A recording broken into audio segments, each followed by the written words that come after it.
Thank you madam, thank you. माननीय सदस्य श्री अखिलेश यादव जी।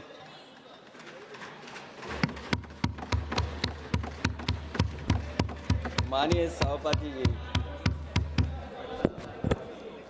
अभी बोलूँगा मैं। माननीय, मैं बताऊँगा, मैं उस पर ही बोलूँगा। माननीय सभापति, मैं धन्यवाद देता हूँ आपको कि आपने मुझे बहुत महत्वपूर्ण विषय पे बोलने का मुझे मौका दिया। अभी मैं तमिलनाडु के डीएमके की माननीय सदस्य कानीमोझी जी को मैं सुन रहा था और उन्होंने, मैं उनको धन्यवाद देता हूं कि कई महत्वपूर्ण बातें उन्होंने रखी और अभी भी उनको अपनी अच्छी बातों के लिए बधाई मिल रही है। हमें खुशी है इस बात की कि विपक्ष में जो लोग हैं उनको बधाई मिल रही है, लेकिन सत्ता पक्ष के लोग जब बोल के जा रहे हैं तो उनके सदस्य भी उन्हें बधाई नहीं दे रहा कोई। अध्यक्ष महोदय, मैं धन्यवाद देता हूं आपका भी, और क्योंकि मैं उनकी बात सुन रहा था, उनकी बात सुनने से मुझे कुछ याद आया। मैं ये कहना चाहता हूं 2 लाइनों में कि मैं दुनिया को मनाने में लगा हूं। अध्यक्ष महोदय, मैं भारतीय जनता पार्टी के लिए बता रहा हूं ये लाइनें कि मैं दुनिया को मनाने में लगा हूं, मेरा घर मुझसे रूठा जा रहा है। मैं दुनिया को बनाने में लगा हूं, मेरा घर मुझसे रूठा जा रहा है। अध्यक्ष महोदय, बात शुरू करने से पहले मैं सबसे पहले भारत की सेना, उसका आभार, उसका धन्यवाद देना चाहता हूं। दुनिया में साहसी फौजों में गिनती अगर होती है तो हमारी भारत की सेना सबसे आगे दिखाई देगी। उनके पराक्रम पर, उनकी वीरता पर, उनके अदम्य शौर्य पर हमें सबको गर्व है। कोई ऐसा भारतीय नहीं होगा जिसको गर्व न हो। हमें अपनी फौज पर गर्व है और हमें इस बात के लिए भी गर्व है कि जब सेना ने अपना ऑपरेशन शुरू किया तो पाकिस्तान के जितने भी टेररिस्ट कैंप थे उन पर अटैक किया गया। न केवल पाकिस्तानी कैंपों को नष्ट किया गया, बल्कि पाकिस्तानी जो एयर बेस है उन तक पहुंच गए, उनको भी नष्ट किया, ध्वस्त किया। और जब हमारी फौज पाकिस्तान को हमेशा हमेशा के लिए एक पाठ पढ़ा सकती थी, एक ऐसा संदेश जाता कि भविष्य में पाकिस्तान कभी ये हिम्मत नहीं जुटा पाता। और ऐसा भी लगा हम लोगों को, क्योंकि अध्यक्ष महोदय, जब हम बड़े बड़े राष्ट्रीय चैनलों को देखते हैं तो उन चैनलों से ये लग रहा था कि कराची हमारा हो गया है, लाहौर हमारा हो गया है। किसी चैनल ने किसी को ये भी बताया कि हमने उनको पकड़ भी लिया है। जो कमेंट्री, जो विजुअल्स थे, वो ऐसा लग रहा था कि अध्यक्ष महोदय अब पीओके हमारा हो जाएगा। हालांकि सरकार के इंजनों को मैं टकराता हुआ देखता हूं। हो सकता है ये मेरा भ्रम हो, लेकिन पीओके के मामले में सभी इंजन हमें एक दिखाई देते हैं। और जहां पीओके पे पहुंचने तक की बात थी, कुछ लोग तो पीओके पर ये कह रहे थे कि हमारा कब्जा हो जाएगा, 6 महीने का केवल हमें मौका मिल जाए। ये अफसर सरकार आखिरकार पीछे कैसे हट गई और क्या कारण था कि सरकार को सीज फायर का ऐलान करना पड़ा।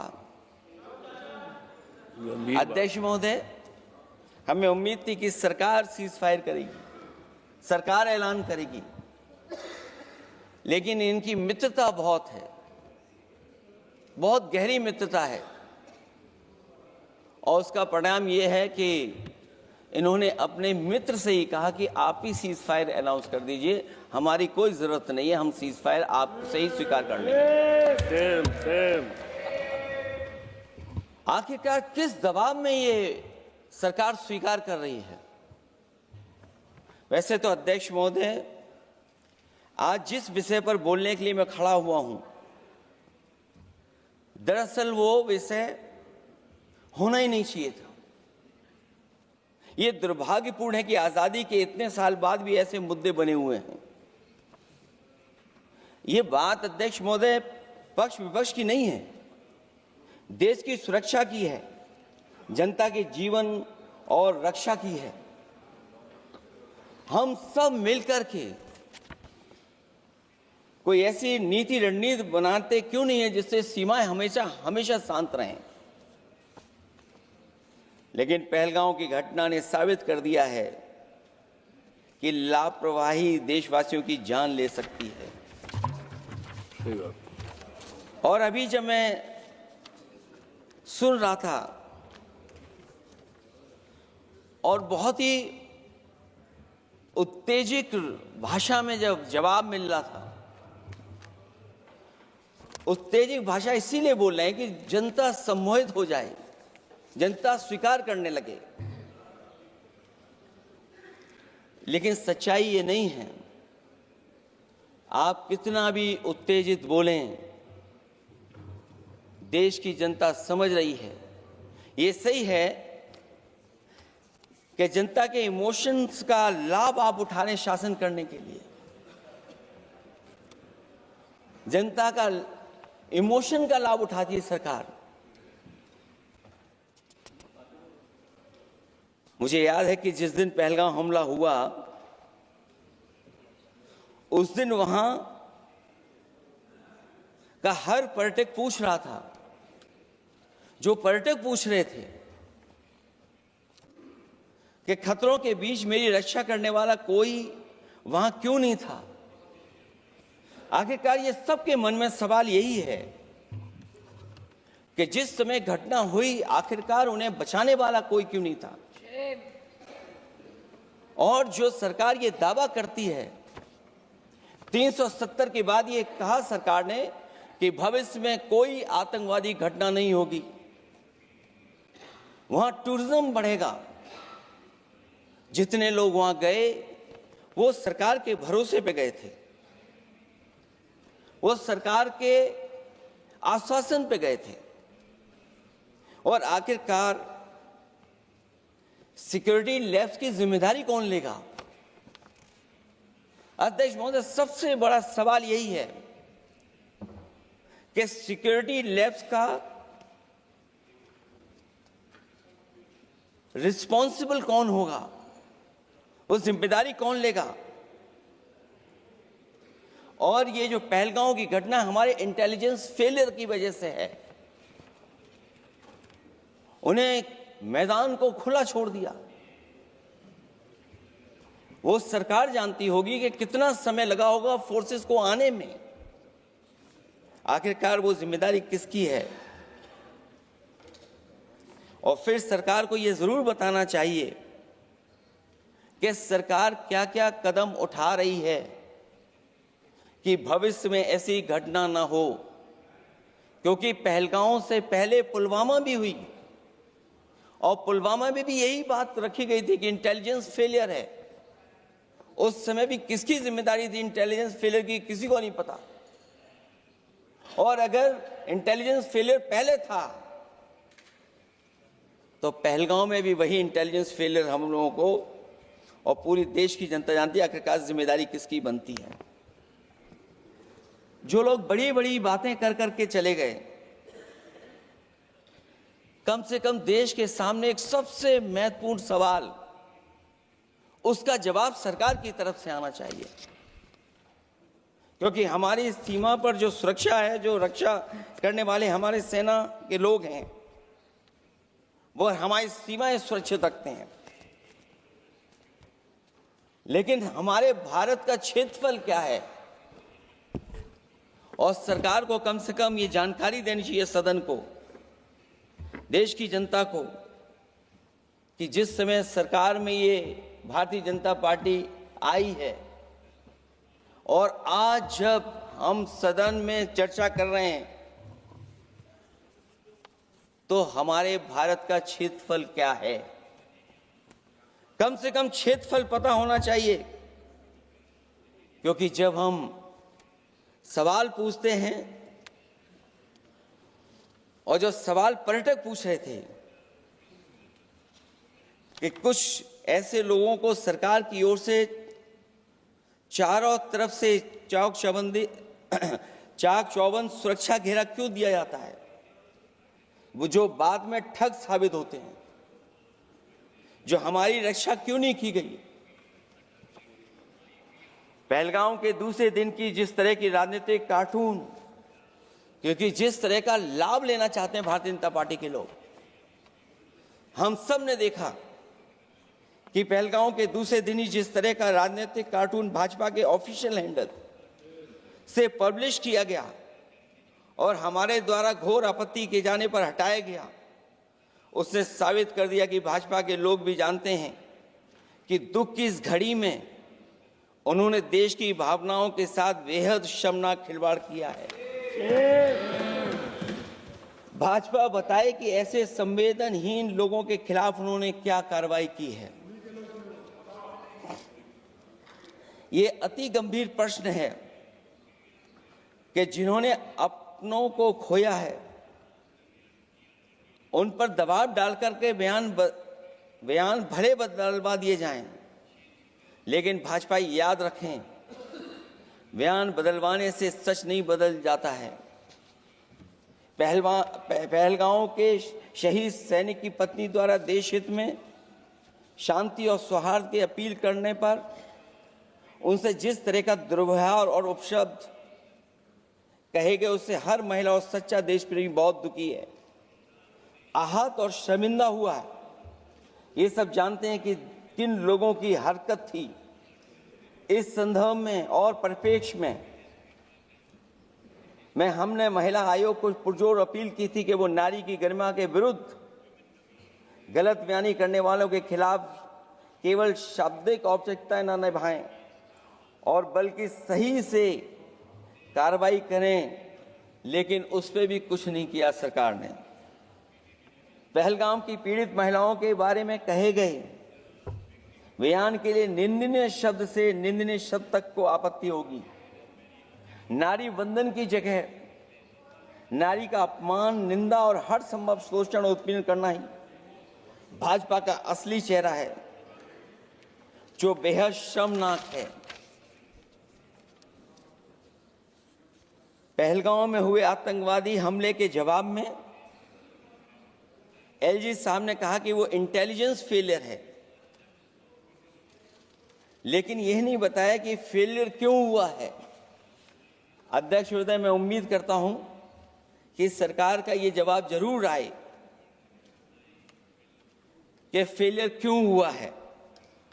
ऑपरेशन सिंदूर के नाम पर जो प्रचार किया गया वो भी निंदनीय है। सच तो यह है कि ऑपरेशन सिंदूर का होना ही सरकार की विफलता का प्रतीक है। इससे बड़ी विफलता सरकार की कोई नहीं हो सकती कि अध्यक्ष महोदय हम और आप सब मिलकर के बैठ करके सिंदूर ऑपरेशन पर बहस करें, चर्चा करें। ऑपरेशन सिंदूर के दौरान विदेशी लोगों ने दावा किया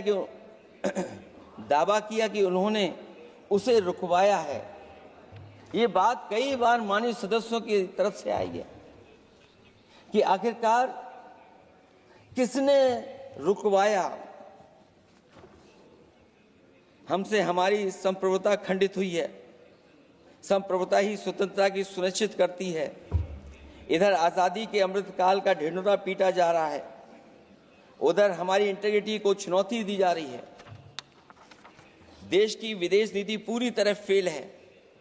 ऑपरेशन सिंदूर और पहलगांव की घटना पर दुनिया के किसी भी देश ने हमारा साथ नहीं दिया। ये हमारी विदेश नीति का संकट काल है।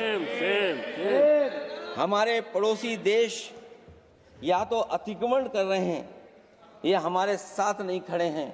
और अध्यक्ष महोदय, जो हमारे मंत्री जी हैं, जिनका क्षेत्र बिल्कुल सीमा पर है, उनसे बेहतर कोई नहीं जानता होगा कि आखिरकार पड़ोसी देश कितना हमारी सीमाओं पर अतिक्रमण कर रहा है। गंभीर नहीं है। समाजवादियों ने हमेशा देश की सरकारों को चिताया है कि असली चुनौती और प्रतिद्वंद्विता किस देश से है, कौन पूर्वोत्तर की सीमाओं में इंक्रोचमेंट कर रहा है। सरकार को ऐसे मामलों में साहस और समझदारी से काम लेना होगा, सीमाओं से समझौता नहीं करना चाहिए। आज सरहदों के साथ देश के कारोबार को भी चुनौती मिल रही है। सरकार को आगे बढ़कर के उसका समाधान करना है, 2 कदम पीछे करने नहीं है। अध्यक्ष महोदय, जो हम लोगों को सुनने में मिलता है, ये सरकार जवाब दे कि आखिरकार जो पाकिस्तान है उसके पीछे कौन सा देश खड़ा है। आखिरकार हमें चीन से उतना ही खतरा है जितना हमारे देश में आतंकवाद से खतरा है। सरकार की जो नीतियां हैं, सरकार के जो फैसले हैं, वो कहीं न कहीं ऐसे हैं जो हमारा सीमाओं का अतिक्रमण कर रहा है, उसी की व्यापारिक गतिविधियों में मदद करने का काम करते हैं। सरकार को अपनी आर्थिक नीतियों के लिए गंभीरता से पुनर्विचार करना होगा। हमारा व्यापार कारोबार मजबूत होगा तो कोई हमें चुनौती नहीं दे पाएगा। बात केवल $1 ट्रिलियन की नहीं, बल्कि देश की सुरक्षा और आत्मनिर्भरता की होनी चाहिए। एक तरफ स्वदेशी की नीति को इस प्रकार सरकार ने ताक पर फ्री ट्रेड की बात की है, तो दूसरी तरफ मैन्युफैक्चरिंग की जगह देश को ट्रेडर कंट्री बनाकर छोड़ दिया है। यही देश के बेरोजगारी की वजह भी है। ट्रेडर्स की मुनाफाखोरी और चंदा वसूली की वजह से महंगाई बढ़ रही है। आर्थिक मामलों में ये सरकार पूरी तरह फेल हो चुकी है। भ्रष्टाचार के कारण हर जगह सड़कें और पुल ध्वस्त हो रहे हैं, टंकियां गिर रही हैं और करप्शन जगह जगह लीक होकर के टपक रहा है। मैं ये जरूर कहना चाहूंगा इस समय पर कि कुल मिलाकर सरकार को अपनी राजनीतिक, आर्थिक और सामाजिक नीतियों के लिए एफआईआर जरूर करना चाहिए। सरकार को अपनी राजनीतिक, आर्थिक और सामाजिक नीतियों के लिए एफआईआर लाने की जरूरत है। वो हर बार ये कहकर नहीं बच सकती कि चूक हुई है, क्योंकि हर बार सरकार ये कोशिश करती है कि इन घटनाओं से बच जाएं हम, केवल चूक कहकर करके। केवल हमारी सीमाएं जो पाकिस्तान से जुड़ी हैं, वहां तो आतंकवाद का हमेशा खतरा ही रहता है, लेकिन जो दूसरी सीमाएं हमारे देश की जुड़ी हुई हैं, उनसे भी हमारे देश को लगातार खतरा बढ़ता चला रहा है। आज अपनी सीमा की स्थिति गलवान से पहले की स्थिति तक भी नहीं लौटी है। जो पहले स्थिति थी वहां ये सरकार नहीं पहुंच पाई है। वास्तव में नियंत्रण रेखा के कई क्षेत्रों में महत्वपूर्ण बफर जोन जब भारतीय गश्ती के लिए उपलब्ध नहीं है, तो पूर्वी लद्दाख में अतिरिक्त भारतीय तैनाती जारी है, जिससे सेना को सैनिकों की भारी कमी का सामना करना पड़ रहा है। हमें उम्मीद है कि जब इतने महत्वपूर्ण समय पर बहस हो रही है, तो सरकार अपनी अग्निवीर वाली योजना को वापस लेने का काम करेगी, जिससे कम से कम सेना की कमी, हमें सेना को पूरी की पूरी सेना मिल सके। जनवरी में अपनी वार्षिक प्रेस वार्ता में जब सेना प्रमुख ने से ये पूछा गया, तो उन्होंने जवाब डालते हुए कहा कि गश्ती से जुड़े फैसले अब स्थानीय कमांडरों पर छोड़ दिए गए हैं। जैसे भारत की सीमाओं की पवित्रता अब राजनीतिक नेतृत्व का नहीं बल्कि स्थानीय सेवा अधिकारियों का मामला रह गया है। इस पे भी सरकार को बहुत गंभीरता से सोचना पड़ेगा कि जहां लगातार हमारी सीमाओं का एनक्रोचमेंट हो रहा है।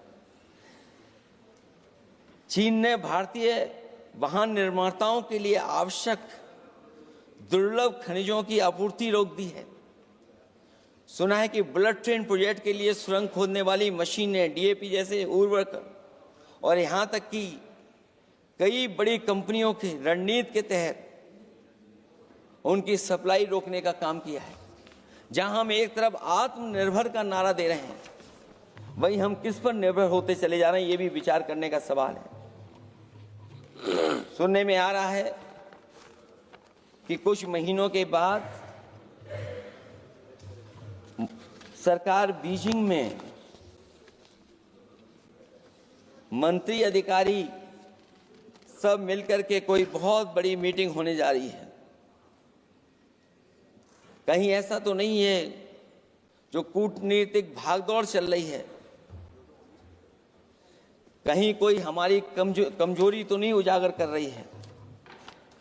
इसलिए जहां हमें पाकिस्तान से खतरा है, उसकी सीमाओं से हमारा आतंकवाद आ रहा है, वहीं जो उसके पीछे खड़ा हुआ देश चीन, उससे भी हमें सावधान रहना पड़ेगा। और अध्यक्ष महोदय, हम सब समाजवादियों ने कई मौकों पर ये बात रखी और कही कि हमारा खतरा पाकिस्तान से नहीं है, हमारा खतरा है चीन से। न केवल वो हमारी जमीन छीन रहा है समय समय पर, बल्कि हमारे बाजार को भी छीनने का काम कर रहा है। इस सरकार को कहीं न कहीं आतंकवाद को और पाकिस्तान को लगाम लगाने के लिए 10 या 15 साल का ऐसा फैसला लेना चाहिए जिससे कि वहां से हमारा कारोबार कम होता चला जाए। और अगर हमारा देश महोदय कारोबार कम नहीं होगा तो हम अपने देश को आत्मनिर्भर भी नहीं बना पाएंगे। ये जो आत्मनिर्भर का नारा है, कहीं ऐसा तो नहीं है नारा कुछ व्यापारियों को लाभ पहुंचाने के लिए हो रहा हो? क्या व्यापार और राजनीति का संबंध ऐसा हो सकता है कि दोनों एक दूसरे का लाभ उठाएं? और याद रखें कि अगर हमें पाकिस्तान से खतरा है तो चीन राक्षस है, वो हमारी जमीन और हमारी बाजार दोनों छीन लेगा। मैं अंत में अपनी बात खत्म करने से पहले मैं कुछ सुझाव देना चाहता हूं। और मुझे याद है जब पिछली बार चीन से सवाल खड़ा हुआ था, ये सरकार पता नहीं कैसा फैसला लेती है। और मैं अभी विदेश मंत्री जी को जब सुन रहा था तो विदेश मंत्री जी ये कह रहे थे कि जो इंफ्रास्ट्रक्चर बन रहा है वो हमारा बहुत अच्छा इंफ्रास्ट्रक्चर बन रहा है। हम पुल अच्छे बना रहे हैं, हम सड़कें अच्छी बना रहे हैं, हम ब्रिजेस अच्छे बना रहे हैं। क्या ये सच्चाई है कि जिस तरह का चीन अपने सीमा पर इंफ्रास्ट्रक्चर बना रहा है, क्या उससे बेहतर इंफ्रास्ट्रक्चर हमारा बन रहा है? इसका जवाब जरूर सरकार दे। वहीं जहां हमारे डिफेंस को स्ट्रेंथन जितना हम करेंगे उतनी हमारी नेशनल सिक्योरिटी स्ट्रेंथन होगी। ये जो बजट लगातार कम होता चला जा रहा है, इस बजट को बढ़ाना चाहिए और कम से कम जीडीपी का 3% बजट डिफेंस का होना चाहिए। और जो बजट डिफेंस का हो वो नॉन लैप्सेबल हो, मॉडर्नाइजेशन के लिए फंड हो जिससे कि लैप्स ना करे और हमारी रिसर्च एंड डेवलपमेंट लगातार चलता रहे। जो हमें कई बार आश्वासन मिलता है कि टेक्नोलॉजी ट्रांसफर भी हो जाएगा, आखिरकार टेक्नोलॉजी ट्रांसफर के लिए हमें वर्षों क्यों इंतजार करना पड़ता है? आखिरकार इसका जिम्मेदारी कौन लेगा? जो डिफेंस प्रोक्योरमेंट है हमारा, वो डिफेंस प्रोक्योरमेंट आखिरकार क्यों नहीं होता है? जहां सरकार समय समय पर डिफेंस एक्सपो के नाम पर न केवल भारत बल्कि दुनिया से ये कहती है कि हमारे यहाँ इन्वेस्टमेंट करें। आखिरकार डिफेंस एक्सपो के इन्वेस्टमेंट के कार्यक्रम के बाद कितना डिफेंस सेक्टर में इन्वेस्टमेंट आया है। और साथ ही साथ जब आत्मनिर्भर की बात हो तो हमारे देश की अपनी रक्षा करने के लिए हमारे अपने लोग क्यों नहीं तैयार हो रहे हैं? यह सरकार इतना क्यों नहीं जोखिम उठा रही कि हम खुद तैयार हों उन चीज़ों को बनाने के लिए? इसलिए मैं एक बार फिर ये कहता हूं कि जहां पर सेना ने बहुत बहादुरी के साथ अपने पराक्रम के साथ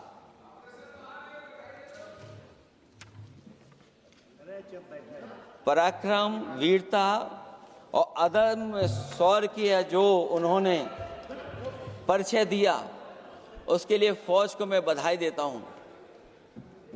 लेकिन अभी जब मैं सुन रहा था, ये जो अभी आतंकवादी मारे गए हैं, आतंकवादी मारे जाते हैं, हम सब पक्ष में हैं, लेकिन हर जगह राजनीतिक लाभ आखिरकार कौन उठा रहा है? क्योंकि मैं अपनी बात खत्म कर रहा था, अध्यक्ष महोदय ये पूछ रहे हैं कि आज महादेव ऑपरेशन पे मैं धन्यवाद क्यों नहीं दे रहा हूं। अध्यक्ष महोदय, जिस समय समर्थन की बात आई, पूरे देश के जितने भी राजनीतिक दल हैं वो आपके साथ थे। आखिरकार इनकाउंटर कल ही क्यों हुआ?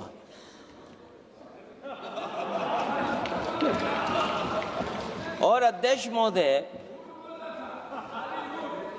फिर वही बात मैं दोहराऊं जिसकी वजह से पहलगांव हुआ, जिसकी वजह से पुलवामा हुआ। अगर ये इतना ही टेक्नोलॉजी और इन सब चीजों को समझते हैं और जानते हैं, इतना ही टेक्नोलॉजी और इन चीजों को सब समझते हैं, तो आखिरकार अध्यक्ष महोदय, पुलवामा में जो गाड़ी में RDX आया, वो गाड़ी आज तक क्यों नहीं पकड़ी गई? और शायद भारतीय जनता पार्टी के लोग ये जानते होंगे कि बहुत सारे विभाग सरकार के होते हैं, सैटेलाइट इमेजेस देते हैं। अगर आज भी भारतीय जनता पार्टी चाहे तो पुलवामा में जो गाड़ी आई है, सैटेलाइट इमेजेस से वो पता कर सकती है कि वो किस रास्ते से वो गाड़ी आई थी। आप हिम्मत क्यों नहीं जुटा पा रहे हैं उसके लिए? और फिर पहलगांव में किसी भी दल ने आपके साथ किसी तरह की राजनीतिक बातचीत नहीं की, लेकिन राजनीतिक लाभ आपने कांग्रेस पार्टी से भी उठाने की कोशिश की, हमारे से भी उठाने की कोशिश की। अगर डेलीगेशन भेजना ही था आपको तो पॉलिटिकल पार्टीज तय करती हैं, आप नहीं तय कर सकते। ये राजनीति कौन कर रहा है? और फिर अध्यक्ष महोदय, राजनीति करने वाले वो लोग जो अपने चुनावी भाषण में कह रहे थे कि POK हम 6 महीने में ले लेंगे, हम अक्साई चिन्ह ले लेंगे। इसीलिए मैंने सवाल पूछा अध्यक्ष महोदय सरकार से कि जिस समय सरकार में भारतीय जनता पार्टी आई, उस समय भारत का क्षेत्रफल क्या था और भारत का क्षेत्रफल आज क्या है? क्या 5 फिंगर्स, पेंगोंग लेक, गलवान घाटी, रजांगला, उसका जवाब किसके पास है? सरकार के पास है क्या कि नहीं है? और मैं आज अध्यक्ष महोदय कहता हूं, हम वॉर के खिलाफ हैं, हम वॉर नहीं चाहते हैं, लेकिन सीमा पर शांति रहे, हमारा कोई इंक्रोचमेंट नहीं करे। झगड़ा मैं आज भी कहता हूं, ये लड़ाई आपको, जो लड़ाई हुई है वो पाकिस्तान से आप नहीं लड़े हैं। अध्यक्ष महोदय, आप कितना भी छिपना चाहोगे, छिपाना चाहोगे, कोई भी स्वीकार नहीं करेगा। ये जो लड़ाई लड़ी गई है, ये आपको चीन से लड़नी पड़ी थी। और जो समय आप बताते हैं कि इस समय से इस समय तक हमारी एयरफोर्स और हमारे लोगों ने हमला किया, टेररिस्ट लोगों के तमाम सेंटर्स को खत्म किया है, तो हमारे मन में भी एक इच्छा आती है कि हमारे सबसे बेहतरीन एयरक्राफ्ट जो नींबू और मिर्च लगा करके जिनकी पूजा की गई थी, वो कितने उड़े थे? हम और सवाल नहीं पूछना चाहते हैं हम आपसे। मैं केवल इतना पूछना चाहता हूं कि जिन एयरक्राफ्टों को नींबू और मिर्च लगाकर के पूजा की गई थी, वो एयरक्राफ्ट कितने उड़े थे? हमें अपनी पूरी एयरफोर्स पे गर्व है। इतने बेहतरीन पायलट किसी के पास नहीं है जितने बेहतरीन पायलट हमारे पास हैं। और हम समाजवादी वो लोग हैं जिन्होंने ऐसा इंफ्रास्ट्रक्चर सड़कों का बनाया था कि अगर कभी इमरजेंसी हो तो आपका एयरक्राफ्ट वहां पर उतर जाएगा। और देश में पहली बार सुकोई, मिराज और हरकुलस अगर किसी ने सड़क पर उतारे थे तो वो समाजवादी पार्टी और हम लोगों ने सड़क पर उतारने का काम किया था। सही बात। और दूसरा, देश महोदय, मैं और जानकारी देना चाहता हूं। आपके देश के प्रधानमंत्री जी हमारे देश के नहीं, हमारे भी प्रधानमंत्री हैं, हमारे हैं बात खत्म हो रहा है। अध्यक्ष महोदय, मैं फिर बोलता हूं। अध्यक्ष महोदय, मैं तो आपको बहुत अच्छा मान रहा था कि आप ही मुझे बुलवा के गए थे। मैं फिर बोलता हूं, देखिए प्रधानमंत्री जी की लाइनें हैं ये वाली, मैं दुनिया को मनाने में लगा हूं, मेरा घर मुझसे रूठा जा रहा है। आखिरकार कौन रूठा हुआ है? इस देश में जो हमने देखा इतने दिनों में, प्रधानमंत्री जी डिफेंस मिनिस्टर का भी रोल प्ले कर रहे थे। इसलिए जिस सड़क पर हमारे देश के प्रधानमंत्री जी हरकुलस विमान से उतरे थे, वो हाईवे किसी ने डिजाइन किया था तो समाजवादी लोगों ने डिजाइन किया था। यूपी में तो डिजाइन हो गया एक और, लेकिन देश में क्यों नहीं ऐसी सड़कें बन रही जहां पर इमरजेंसी के समय पर एयरफोर्स इसको इस्तेमाल कर सके?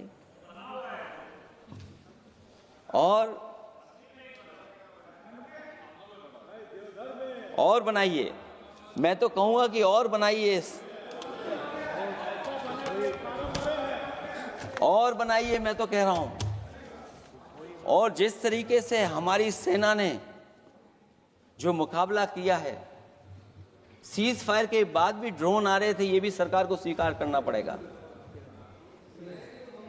आखिरकार सवाल ये है हमारा कि सीज फायर किसके दबाव में किया है और सीज फायर क्यों किया जब हमारी फौज पीको को भी ले लेती और पाकिस्तान के भी।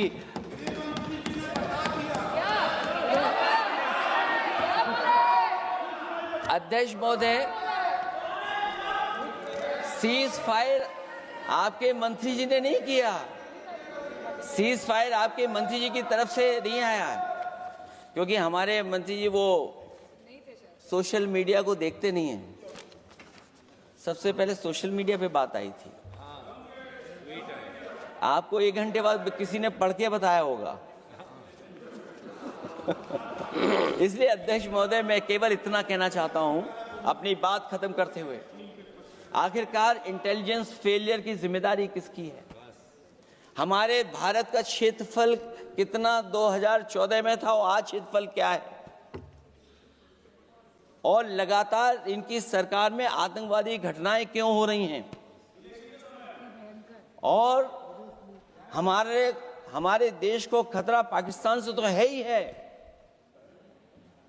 लेकिन उससे ज्यादा खतरा हमारा चीन से है। आखिरकार चीन से मुकाबले के लिए आपकी तैयारी क्या है? मुझे उम्मीद है कि जब सिंदूर ऑपरेशन पर सरकार की तरफ से जवाब आए तो इन सवालों का जवाब आए। बहुत बहुत धन्यवाद आपका।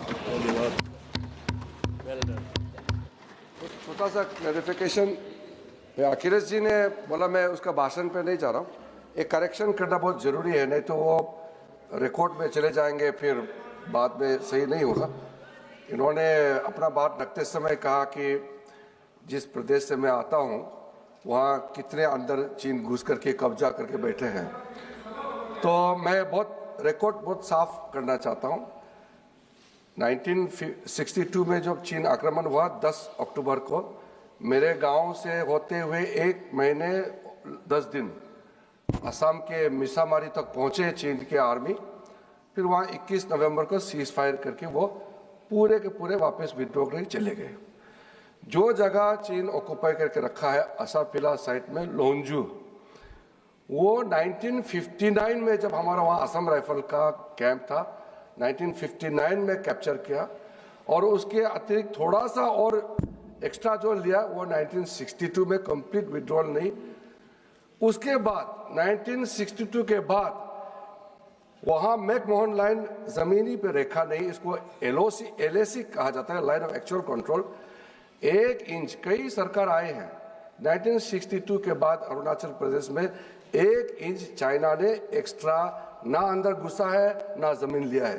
ये रिकॉर्ड क्लियर होना चाहिए। ओके